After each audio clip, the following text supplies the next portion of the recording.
Assalamualaikum warahmatullahi wabarakatuh. Perkenalkan, nama saya Dimas Kurniawan, yaitu sebagai moderator dalam kelompok ini.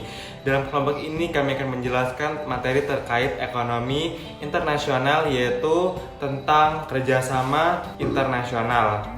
Yang mana anggota kelompoknya yaitu yang pertama saya sendiri Dimas Kurniawan, lalu ada Aulia Rahma, Asri Nurfajarini, Dwi Lestari, Erika Prastianti, dan Eriza Tri Putri.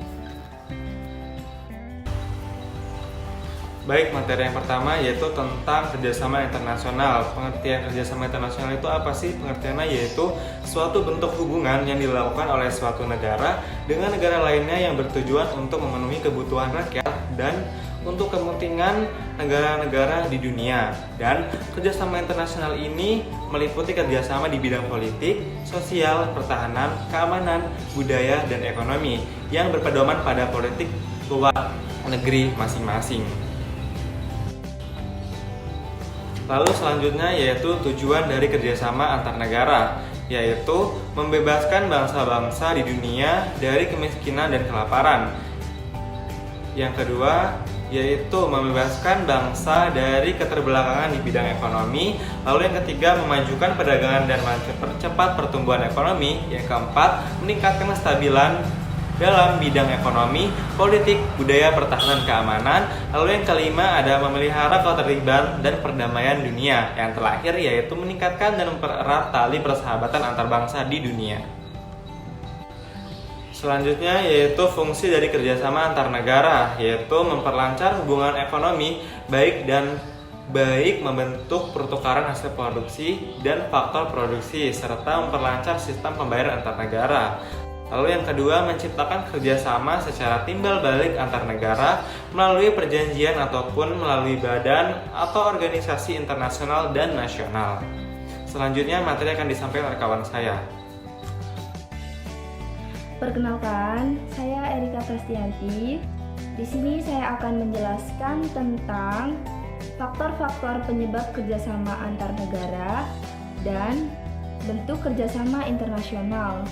Yang pertama di sini saya akan menjelaskan tentang faktor-faktor penyebab kerjasama antar negara. Di sini ada kerjasama antar negara akibat adanya perbedaan. Contohnya itu seperti perbedaan sumber daya alam, iklim, serta kesuburan tanah. Kemudian yang selanjutnya ada kerjasama antar negara akibat adanya kesamaan. Misalnya itu adalah kesamaan sumber daya alam, keadaan wilayah atau geografis. Kemudian yang selanjutnya di sini saya akan menjelaskan mengenai bentuk kerjasama internasional. Yang pertama kerjasama ekonomi bilateral, kemudian ada kerjasama ekonomi regional, selanjutnya ada kerjasama multilateral atau internasional, kemudian yang terakhir itu ada kerjasama ekonomi multilateral atau regional. Yang selanjutnya yaitu faktor-faktor penyebab kerjasama antar negara. Yang pertama, kerjasama antar negara akibat adanya perbedaan, misalnya perbedaan sumber daya alam, iklim, dan kesuburan tanah. Yang kedua, kerjasama antar negara akibat adanya kesamaan, misalnya kesamaan sumber daya alam, keadaan wilayah, atau geografis. Materi selanjutnya akan dilanjutkan oleh saya. Selanjutnya adalah kerjasama antar negara berdasarkan bidangnya. Yang pertama ada kerjasama bidang ekonomi. Kerjasama bidang ekonomi adalah bentuk kerjasama yang menitik beratkan pada kepentingan ekonomi negara-negara yang melakukan kerjasama. Contohnya adalah MAE, yaitu Masyarakat Ekonomi Eropa, yaitu kerjasama ekonomi yang dilakukan oleh negara-negara di kawasan Eropa. Yang kedua adalah kerjasama di bidang sosial. Kerjasama di bidang sosial adalah bentuk kerjasama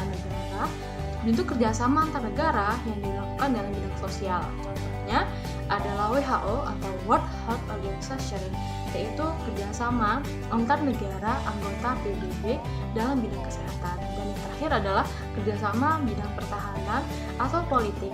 Kerjasama bidang pertahanan atau politik adalah kerjasama yang dilakukan dalam bidang pertahanan atau politik. Salah satu bentuk contoh kerjasamanya adalah NATO, yaitu North Atlantic Treaty Organization, adalah fakta pertahanan militer yang bertujuan untuk membendung arus komunisme di kawasan Atlantik Utara.